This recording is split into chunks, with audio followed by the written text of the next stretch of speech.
behwe na yene abanka jepani ya wo munyamfo Joseph Apia yene no abonkomo na ensemi no na na monto ya otudi aboa no wakire mu ama ye nyina ya tibi eno achi esomwo no so pani ya order Precious New Truth Faith Church International akasa de nsema to dwa de futu ama asofo nyina ba enra the Church of Pentecost ne nkrabata ye wote yoso area ya you want manya ahead for kra and want some cassia boy mu yet the ba and some awudo pika we won yasin kondwai and wa konya se boni nyina chi na fi yede esom tie beka nkan ni nyina ede amaw me kai wo se ene dai o ken kan ni ya wote me nkan eyeme osomafo kwame owusu tikasie KOT yentwa wombra Liberty FM Liberty FM Liberty FM, the giant of the West. Ewe omaide siema yen share kase bono akinkan ase emfama de share kase na akinkan ase ye kai wo se aye Liberty adukrum yo na chiri po enson kasa fidie so na waso eguso ya uti ensema wodo ne se mufu adawroma waje bre asone sokroje ede ama me no eno na ndede making kan ede ama wahu sadia ede ama esi eko na ye share kase na ase moma yen share ase na yenko yenim na kaise Facebook no yedem bomode wadwenkyere ehunya ye papa fafa ho emabre pam ye begebre na yakenkan nyina ede ama my Liberty FM na wode efa na odi amaye my ni kan kranhye kase na ase emfamfiri omampani John Dramani mama JDM na kachi na fi yentraso hosa na omampani John Dramani mahama ana ndey wakasa ede atudwa sendei wonom hwese enwumahia ya yesua no o my god nembo no wonom ede de friend say curriculum foforo kra ebeba curriculum no ye nhwehye ene nhwehye ya mofra no wonom hweso edisua de no wonom de nsesan kakra ebebam na san nsesan na wonom de bebam de foforo aba no ebeboa atete ye mofra amadachi bi no wonom abaye o man bapa na aboa atete dachi emofra ya ebeboa wonom ama ye kasai ahunidie ene ne kika ho won asade se o mamba pa no onom de ni nyina atimi adijuma ensemi nyina beto dwa wa bra na no adai dwadata wonom ebo ye na fe wonom ede da National Sanitation Day no ede won kran bubuni mantem na no memene dai ana o mampani John Dramani mama wa bra ode nsem eto dwa no oje bre kire nsem ahodo bebre mu na ensem na o kirem no ene nam so ema okofa asasemi ba ya o kirem se eno bet boa ama ye mbofre no eba na huni di a wonom ahumu na fi wanya huni di papa ye di ne nsem do bi. And so aside from organizing National Sanitation Days, we must inculcate in our children the spirit and awareness of cleanliness. I remember when I was young, we had a course in basic school called civics. For those of you who are my age, you remember. The younger ones, I'm sure they don't know anything about it. But it was called civics. And for 1 hour every week, we were taught the values and courtesies and how to be a responsible citizen. And one of the course materials was what was mentioned, Courtesy for Boys and Girls. It was a very little book. And it showed you how to carry yourself as a responsible citizen. And so we must, the saying goes, it says, teach the child the way they should go, and when they grow, they shall not depart from it. And so we're in discussion with the Ministry of Education to see how we can create, as part of the curriculum, a separate curriculum on courtesy and responsible citizenship, so that we can train our children from basic school through secondary school, and I believe that if we train them properly, when they grow, they will not depart from it. Omampani John Dramani mama na wote ne kan se wajebre na fe wachre ensema wodo ye te samu echem se nei wonom boade ahunidie ho tete de ma ye mofra ye bebo amadache no ahunidie mapa atibia fa ne tampa e de afra wo mayimu a eno wachre emu ense eseya ma yentra kase no so na ye meginem na eda so aginem wo ahunidie enwo nsensem mu na wo oman Penny John Dramani mama ne nkasa ye ya ode tu dwa na no adai wabra na opa o ɛne ahuni de ba bedi no ho ntoma no ɛnam so ɛma yɛ mampani John Dramani Mahama ha ɛsan ɛde to dwa kyerɛ mu sɛ ɛne ade baako yɛ a esi n'ani so yɛ a ɔba bɛyɛ ne sɛ ɔde nhyehyɛ begu akwan mu na afei wɔde abasobɔdeɛ kyenkyerɛnkye paa aba na saa abasobɔdeɛ ne bota yɛ nyinaa ne sɛ mansini ahodoɔ assembly ahodoɔ yɛ a wɔnom wɔ ɔma yi mu no wɔnom ɛbɛbɔ ɔma ba so na aboa ama yɛ kɛsɛ yi no aboa ma wohwɛ ahonidie ma patimi afa ne tempa afira wɔ yɛ mansi mo kyerɛm sɛ sɛ abasobɔdeɛ ba a ɛbɛ ma ahokeka soronko aba ama adehyeɛ enso akentene wɔ ho obi abɛpɛ sɛ de mansini bɛdi nkunam anam so ɛma nano pɛyi wɔ abra owurɛ friend sɛ mystical wonders ɔtenam ɛde ma kaya so no ɔne mansini krachi ya ɔwɔ sɛ hwɛ ɔso mansini yɛwura ononyafo dɔm de gyasi ɛbɔ nkɔmɔ ama yɛwura de to dwa sɛ woyɛ saa namonto yɛ ɔmampani John Dramani Mahama de to dwa sɛ ɔpɛ sɛ otu no de ne kwan so ano no na ade baako a wɔbɛsrɛ paa ne sɛ saa de betumi akɔ so a ɔman mu no nyina yɛ hia gyina bɛka bue na nyɛ baako fo asɛdeɛ mansini awodo no nyina yɛ ka bom ɛboa ma adehye nso de wɔn ho hyɛ mu a ɛde betumi ama ne die ma adimi afa ne tampa ɛde afira na moma yɛntie wɔ abra na yɛwura onimonyamfo Dominic Jesse de ensɛm ɛtu edwa ɛda no pɛyi some of my bonny can to mean a challenge that would trauma in who say yours municipality no as a dear a be a collective effort and you never be for baby and uncle ye no qua sans and uncle assembly no quanimo a be your so many see media means you see two options now other say rebo about so hidden munyam and answer a be in glass meaning say Yosef I am was a penny glass yet. Maybe I do not say no man a pimp until some way won't say ye be the honey, Najan Munyam, and I say be your own few photo, Najan gas yet. You know, I should a Munyam woman. Now the American can say, Jimmy says, the breast on saying, your casa put you ma echo labor, and a boy and put you, and I say, your honey beer, and you know, and she said, probably I will be saying, it's me up near yet. And Manumia, be this uncle, I went to you, not fee, I'm a month when I want to, and if you do not say, yeah, you know, aye juma enya de ye na ba ko ne yejai awon de ade wo se eye isu ne ban a ade tie bia no wo se ehwe na yeye na yewra won monyamfo Dominic Jesse etfa ne samso na wode tudwa chem se we na ye ka no wom pa se pani se ba kofo yi ne sa enso nyamya nikata sa hwe yo so mansi no mansi na so papa na assembly no ani ndime hwe ba bia wo seyen temamufo no ye de hye mu na ye nsuban say betumi aboa ama saa botae na timi abam na ye bobo a sa hwie so mansini atimi adi nkunim ewo man Ghana afana nyina na ede fasopa abrade hye ya yiwum na mama yentie eno so ensema odi tudwa yenya opepa de bia me ka say baby a ope ewo no ana kwanya ewo ho say yeye to buni ka say where there's a nyina de hu say ye hia sam na ye nsade a me say yo so mesene so baby a esfane ko du bia no dipa enkofo ho do ma omonso eti ho na mobo mobra de ne nyina kasa nya ho nti ase a enye me kwana me ye nyina na ye na animunyamba so ye nyina ya ji ba ne sa wona baby kra wo me so me free us what feel proud exam pensin na omudi nkai wa hunidi mu ene ni enje say aboa ma nyina ya friend ma boyfriend enje nye as a leader a collective effort and you be put together and no never made to me do something and bad as it be a bit difficult but in can say so and can say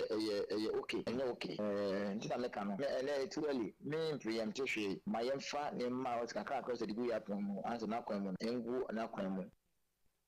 aha enti yewra onimonyamfo Dominic Jesse ana wote ne kan na no pay wa bra ono pani ya friends mystical wonders omoje adwa na fe wono ebo nkomo we kura de kasafidie so na wonam so ebo nkomo ya yewre ede nsem awodo etutu dwa echeche ensem awodo emu na yanto akase bo no so yeda so agina mu awa atoye atifi mantamu ye kwa na fe yede ani akire mu ewo sahwi akontomra mansi no mu empani aka to se yedi jawa na yede aso na ensem twerefo so de yadwuma no emfa ye ntena faako dane da nyina ye na musa se yebenya bi na ya baba kama ye hunia eko na wo ye ndwumadie mu se ensamtwerefo no sende bibi ko na se wote bibi a na wo se ukọ na ukotu anamo ehu se ne ensam no te enkoba se wote ya na wankasa o kan ye wa upe ye kwa ahoma no so na fe ye ne onimonyamfo Joseph Apia ya do na friend se chairman ammonia boy crash pani ya owo sahwi akontomra mansi mu akobon kombo yewra wotem nka me mawo adwo Yɛwura biribi abɔkɔ deɛ. adom ne ahwɛ nti ɛho yɛ. Yɛda Awurade ase. Yɛbɔ waba so paa yɛde yɛni di akyire wobɔ mmɔden power kɔntɔmbrɛmasi no. meda mo ase. Yɛra ɛnna yi mefrɛ wo abɔ yɛbɛn ne dɛn sɛ adeɛ akye adeɛ asa yɛn nsɛntwerɛfoɔ deɛ danda nyina ɛto yɛn ho gu mmɔnten so nam so ma yɛkɔpie mu wɔ nsini mu yɛkɔ ya ɛkɔgyina mu ɛwɔ nkwadum ne ne mpata mu. Na wohwɛ a adehyeɛ no wɔn ama ne bɔ yɛ a wɔnom ɛbɔ ne sɛ megyina abɔnten na mekasa yi sɛ wɔnom bɛyɛ kɔɔ paa anaasɛ wɔde phone bɛdi dwumadeɛ network no abibia wɔ yɛwura wate saa nsɛm yi na wote yɛ no anamontuo bɛ na watu afa ho. Menua deɛ ɛdi kan no mɛda wo ase na matua watiefoɔ na makyia sɛ hwɛ mu ne akɔntɔmrama nyinaa. Ɛyɛ nokorɛ sɛ light ɛyɛ po network po ho asɛm nkɔdum ɛna nkuro no aka no bebree nyɛ nkɔdum nko a wokɔ baabi te sɛ wansɛm po ana problem wɔ hɔ ɛnɛ me ne woka sɛ instance ɛdɛ wɔkɔ problem wɔ hɔ but nokɔ asɛm a ɛwɔ mu ne sɛ aputufoɔ bɛdi adanse a there is a team a ɛfiri gifex a ɔmo nam mansin no mu a po a yɛyɛ si hɔ nyinaa mfomsoɔ wɔ ho no nyinaa no ɔmo yɛ in fact contractor nankasa no contractors na baba because aban dada na ntua ɔmo ka nti ɔmo pɛ sɛ ɔmo gye ɔmo sika wɔ aban hɔ na ɛwɔ sɛ ɔmo ba back na ɔmo bɛ 50 posts ne nyinaa eti deɛ mɛsrɛ ne sɛ nkɔdumfoɔ bi nya abɔtrɛ ɛnkyɛ biara no problem biara wɔ hɔ bi ɛbɛstɔ but ɔmo sɛ aban deɛ no ɛna ɛyɛ taa po nkuma a ɛwɔ nkuro no so no yɛne so ade hu ne sɛ ɛyɛ network providers no te sɛ MTN ne Vodafone no ɔmo de ɔmo ne bɛkyerɛ mu wɔ yɛ mansin no mu but yɛgu so a yɛ draft proposal a yɛde kɔ na ɔmo abɛhwɛ ɔmo deɛ no mu na ɛyɛ na ɛkɔ akyi na gifex deɛ ne deɛ ɛyɛ a na mileage ne yɛ nketenkete nti anamɔ deɛ ne nea ɛba yɛ tu bi papapa a mɛka sɛ putufoɔ na mene woka sɛ ɔmo network ne da mu a ɔmo bɛdi adanse sɛ anamɔ bi ɛkɔ so but nkɔdum deɛ no very problem a nkɔdum ne start particularly problem no wɔ a bi sɛ yɛgu so nkakrakra mmerepɛ mu no ɔmo bɛnya network papa ma ɔmo de adi wɔn dwuma. Honorable nokora asɛm sɛ ne na mesa ase America no woyɛ aban krakye mpanifoɔ no bi a mo ba yɛyi mo ni mo manfo hwia mmɔ koraa ɛsiane sɛ mmɔde mmɔyɛ a wogu so ɛbɔ no deɛ nyame nhyira wo sɛ wogu so wobɔ mmɔden na baabi a woka yɛyia no sɛ yɛfiri nkwadum so a assembly member yɛ a wɔgyina mu ɛwɔ wansampo ne ne mpani ne mmeayɛ ahodoɔ m sɛ wɔhwɛ so no ɛnso akasa deɛ to dwa kyerɛm sɛ ne mpɛsua no so mmeayɛ bi wɔ hɔ a nsuo ho nsɛm ayɛ den papaapa ya baabi kura de nsuo baako pɛ ɛna ɛwɔ hɔ a agyi gu a na yɛ sɛ nneɛma nyinaa nso agya ato fam ɔnabo nsuo ho nsɛm mate sɛ wabɔ so pɛn anamonturo bɛn na wutu ɛde ama adehye a wɔn wɔ hɔ menua nsuo ho asɛm ɛwɔ akɔntɔm na manfi no ɔn sɛ adwuma a NDP aban ɛtwa mu kɔɔ yɛbɛdiiɛ na yɛfiri aba mu mfie nwɔtwe na sɛ aban yɛbaeɛ na antoa so saa but mehyɛ amanfoɔ bɔ sɛ afi wei nko a yɛapla ne sɛ yɛbɛtu nsuo maako ɛwɔ mmeayɛ ɛyɛ edu ne akyire a ɛyɛ one sample kora deɛ naano yi a mama engineer akɔ hɔ ɔmakɔ repair one sample deɛ no aka kurom yɛakɔ repair asante kurom ne deɛ aka ne nyinaa yɛakɔ repair ne nyinaa na mmom new ones a yɛbɛtu no excuse me ɛna yɛbɔ mpaeɛ sɛ yɛbɛtumi ayɛ nti ɔmunya abotrɛ so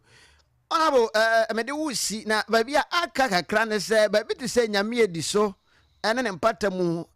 ɛne wo mansi no ankasa yɛagya ne nteɛ sɛ nyame adi so titiri no wɔnom ɛni JHS ɛwɔ hɔ sukuu ho nsɛm honorable ɔmo twa kwan ansa na ɔmakɔ ɛno nso sukuu ho nsɛm ne akwantempɔn bi no mu a ɔmo susu sɛ ɛnyɛ no anamɔ bɛ na wutu na nsuo na sɛm na sɛ na ɛbrɛ ne ade te sɛ dɛ meka no mmea no bebree wɔ hɔ a nsuo no yɛ ankasa me ne wo ka sɛ asante man ɛyɛ asante kurom kramo kurom kusi kurom asensu kongo ɔben kurom apurutu paukabra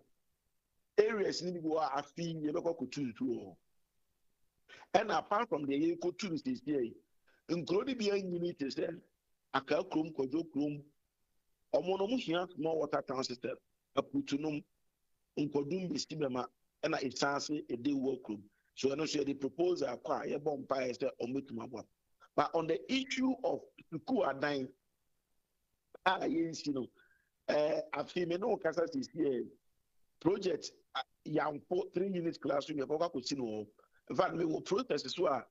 ye procure in change him about 50 packets. Now ya to a yes meant about 1,000 pieces. Now crony be or high ko sha yourself up. But nyame edi so kra de onuma rahu se mo hu say abandada no che 3 unit classroom be ase ho. And that koda omo jani nyina go one sample ayisa krom mreku ene nkodum ene other areas ni no wajai project ni go ababa instead the documents ba kokra na office ba many contractor no do na nchia ye pe kwan so aboa okọ akakrum say na 3 unit classroom ho omuja na onfi mote me no ka say ni mo ni abedi ama contractor encha by next week contractor be ko the same akakrum na ko see cheap compound ho nzaura ye be see ultra modern 24-hour economy market ho okọ share the 4 cheap compound at that almost 12 years. Meno kase me ama contractor omo ko ho no mako enti when you are let's say people ene akontom na mind say ade a say no so okura heading but omunye gidi we munu arum say me ne honorable pious nkwa meno kase say akojo krom for no omani so de guru kase pa kojo krom their backgrounds and I meno kase honorable pious adaroma ye trap blocks over 2,700 NCB and na iron rods next month to go na kojo krom their backgrounds so ya chance apart from that Falcabra ITT kojo aka krom ITT other areas ITT will be honorable pious eko edi ye betre akontoma man say ene akontoma district say igutu a ye de no mapagu akwanu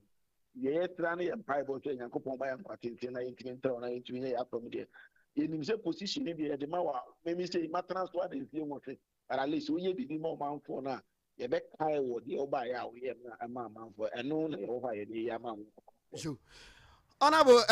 me da wase na me de wusi no ebia na bibia ka chi ya opese wo de tudwa tiawa na yentie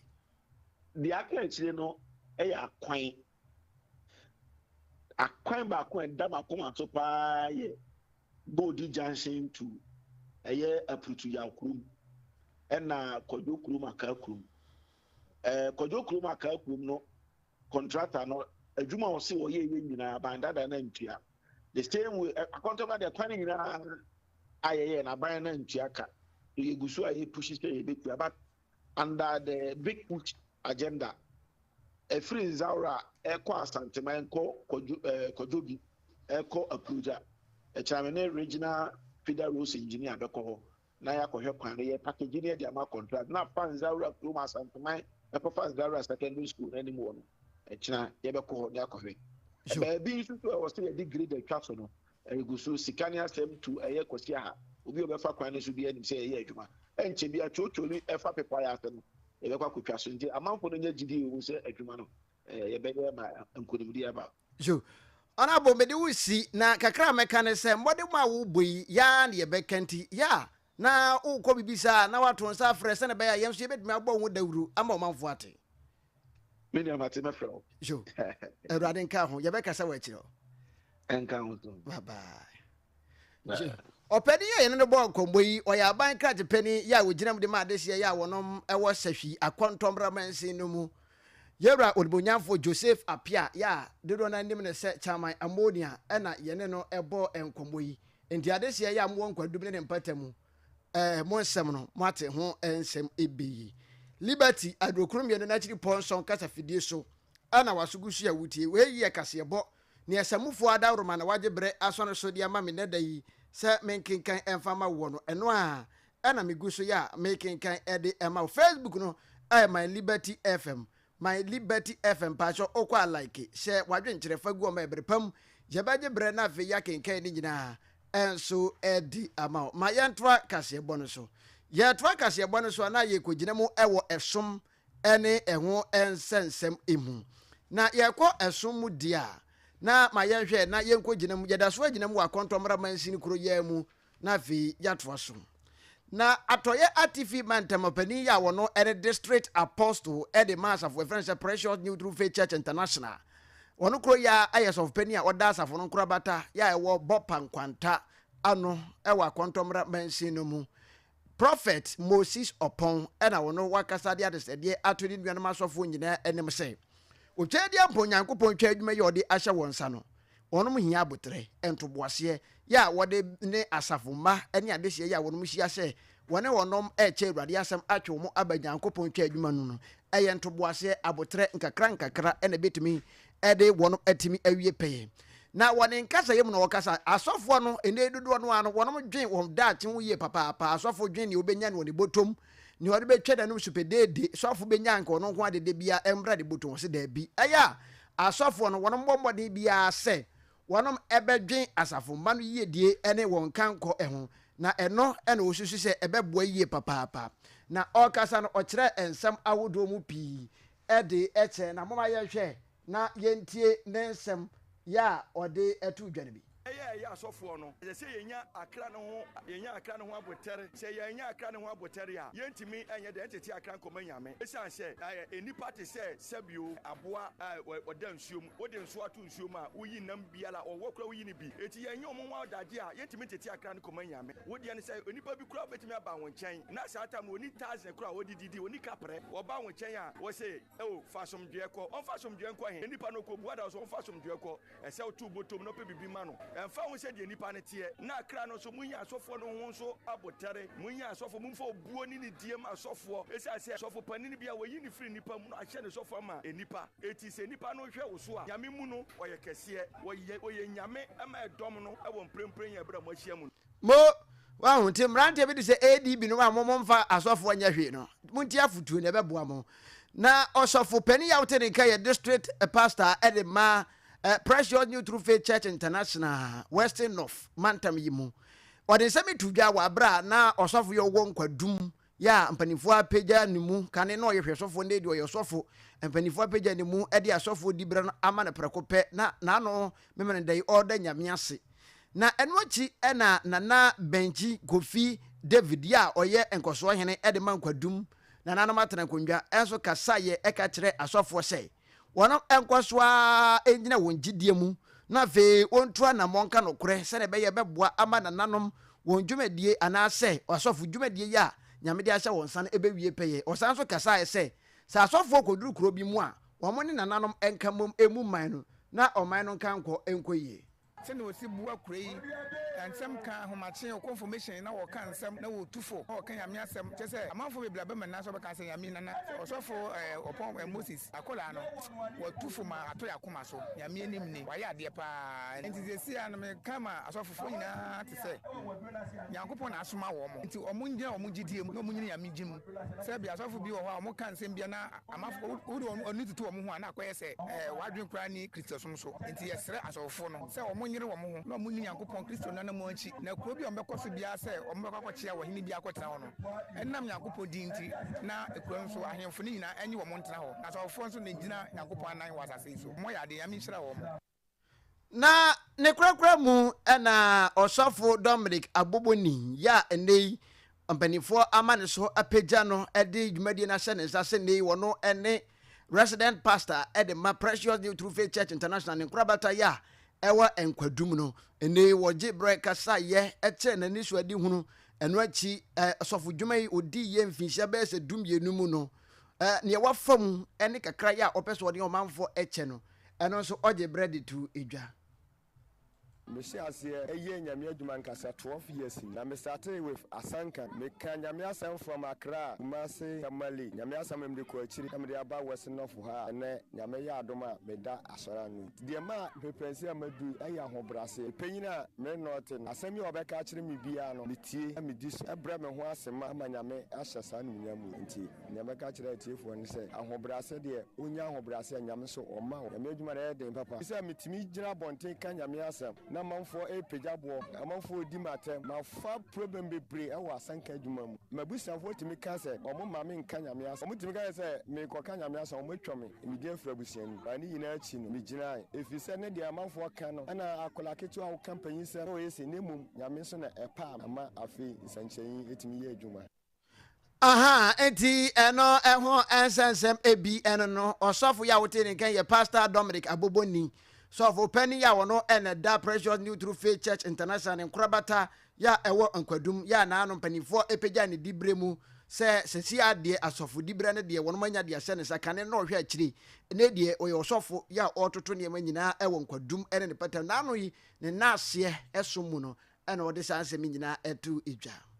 Liberty adrokurum yenu na chiri po enson kasa vidie so ana waso egusu ya wuti we aya nwumre no nan kase ne yesamufo adawroma waje bre na fe wasoro so kroje ede ama me se menkenkan mamwo no eno ana waso egusu ya wuti Facebook no aya my Liberty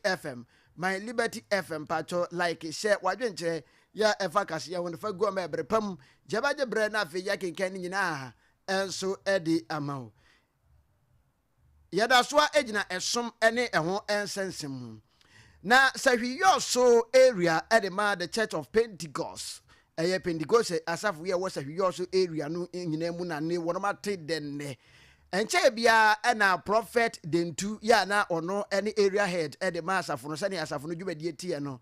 papa yi kakra ne modern dwumadie ya obedi ni wo sahwiyo so mensin be se fie num ne akiri no ode ne dwumadie ni nyina enso ekọ na awie ye na mpanifo gya ne kwan so no kokora na sade mpani abu bebidi ato se ajabi wu ajabi ti asenti na ewo se mpanifo hwe ede ofoforo ba na obehwe akiri etoto ne ba nyina na enam so ma Apostle Samuel Ezil Davison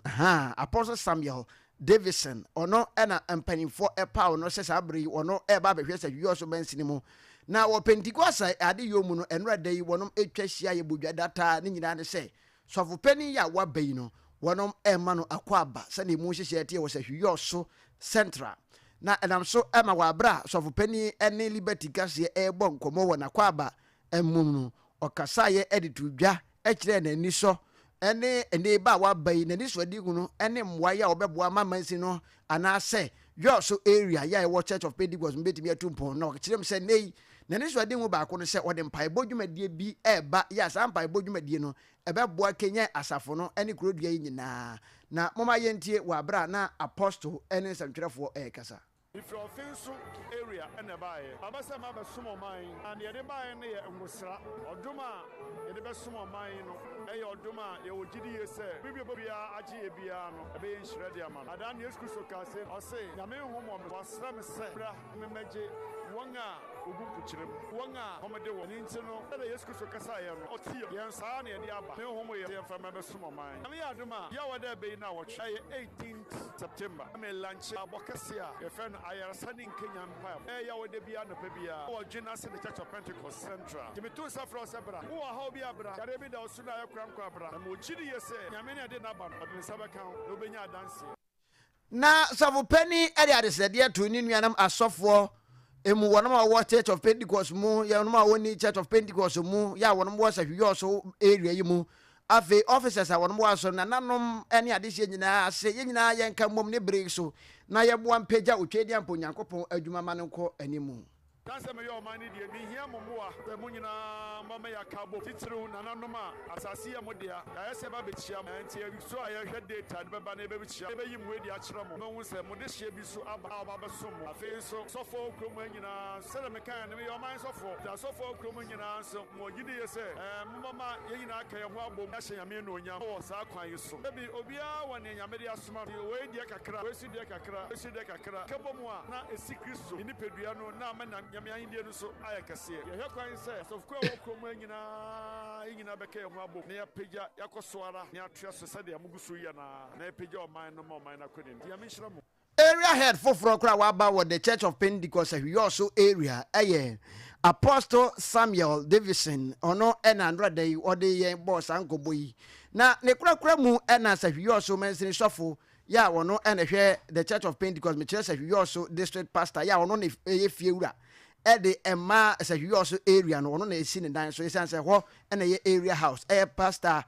Francis Kobla Atuvia yɛne no bɔ nkɔmmɔ ɛna wɔde adesɛdeɛ ɛto asafo de anim sɛ ɔsɔfo aba enti yɛ nyinaa yɛnka mom tan n'akyi ma ne dwumadie nwie pɛyɛ Enji area head tumu senya kupon achede emaye yefa yakuma ya dwinyina edi nachi di na asem ka achi ne vision ne niso ade hu a wode aba nia wapa ho tuma wada ne di akire ne se ye be hye mpaebo ase ya wada bia efri ya wada we ewe ni ni na wotwe eye 18th September melanchi ya wada mpaebo no pa nonso ikosi nonkron enifa odu na yapon ama obi bia opese okọ baabi okọ adwuma ko school ko afu kra ana okodwa no betumia ti obia fa osi yo na yembo mo de fa ye hunjim de bia upanin fa so a ose de obeye no asa na otumi anya emu fa so nyina adwuma kra afu kra oyi a ose de obeye afu no asa na wanya emu aba nyina untumi nya no biara keke so ya misomo nso no na kwa wo ho mu se ya hye ase de amegiri se ya wada mpaebo a ye beye obia de ne hunjim a nyina benya emu fa so ase de